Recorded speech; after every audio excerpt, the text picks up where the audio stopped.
Hello, everyone. I'm very excited to be talking to Elaine King today. Elaine, thank you for talking to me. Thank you for the invitation. I'm so excited about it today, too.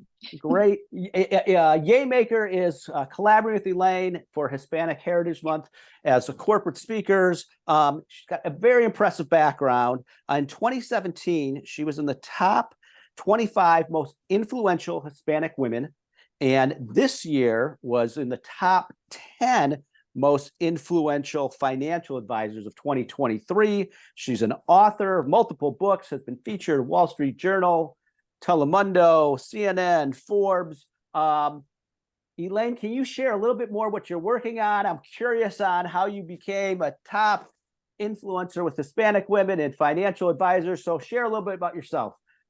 Oh, wow. Of course. Yes. So I think it's all because of the help I want to do to the community. It all started a long time ago, more years than I want to admit, 20 plus. And, I was very fortunate to have a good position at a financial industry, and I helped a lot of ultra high net worth individuals, but I really wanted to help the community. And one day I was at the Financial Planning Association dinner, and somebody said, does anybody want to help us out? And I raised my hand, and I was voluntold to, volunteer at a community. And little did I know it was the community outreach. And I didn't even know what that was, but I thought, okay, I'll read the manual and I'll see all the communities in the South Florida. And I started volunteering at the homeless shelters for women. I started teaching them how to do a budget, Parents Academy for immigrants. And little by little, I started to think, well, how can I help all these people more if I don't have that much time? And that's how I started writing books. So I think the recognition comes after all the labor that you do for helping the community to make money a positive force in the world. Wow. Well, I think it's amazing the impact that you're having and helping people and utilizing your superpower, helping people with finances. When it comes to Hispanic Heritage Month, I'm curious, what does it mean to you and why do you feel it's so important? Hispanic heritage is especially important to me because I come from a long history of immigrants. So just because I was born in Peru, I lived the majority of life in the US. I come from, Asian descent. My grandma immigrated from Hong Kong to Peru, my grandfather from Spain, and my other grandfather from England, and then native Peruvians, probably Incas, are part of my mixture. And to celebrate the heritage, all the I would say struggle that they had to go through, because imagine coming from Hong Kong to Peru to another country, a lot of hard work, a lot of traditions that they carry. I was fortunate to read my grandmother's diary, and till today we celebrate some traditions and values. And at the end, Matt, I think that's what holds us together as a family, as a community. That's what gives us essence from being human beings. I love it. I love your story. We were talking earlier, I work with a lot of diversity, equity, inclusion speakers. Most themes are come within a full month. I mean, the beginning of the month, the end of the month. Now you're sharing Hispanic Heritage Month starts September 15th to October 15th. Why does it start September 15th?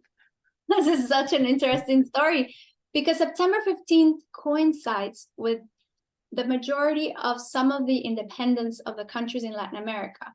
For example, Honduras, Costa Rica, Mexico, El Salvador, all have celebrated financial independence around that time from Spain. Peru happened to be in July, but it's around September that most countries in Latin America celebrated independence, and that's why it's September 15th. All right. Well, thanks for sharing that. Any advice you have for companies when it comes to what they could be doing more when it comes to Hispanic Heritage Month, and also just being supportive to Hispanic employees in the workforce? Any thoughts on that? Yeah, actually, there's several ideas I have. One of them is to celebrate the diversity that you have within the team of Hispanics and ask them to come up with an event. For example, volunteer at a local shelter or a community outreach that has to do with Hispanic heritage. And just so you know, the US population, 18% are Hispanic. So one of of 10 people, 2 people are of Hispanic, so it's going to be easy to find. 2 is you can celebrate this event, or you can have an activity and support a local Hispanic small business, like for example, you know, a restaurant, or supplies. And then 3rd, you can ask a speaker of Hispanic heritage to talk about their challenges and celebrations, and focus on the positive of the impact that they did in the workforce. Don't focus on the negative, because it takes the same amount of time to focus on the negative and the positive. So just celebrate positive. It will create a culture of positiveness and optimism. And believe me, it's contagious. I've seen it happen.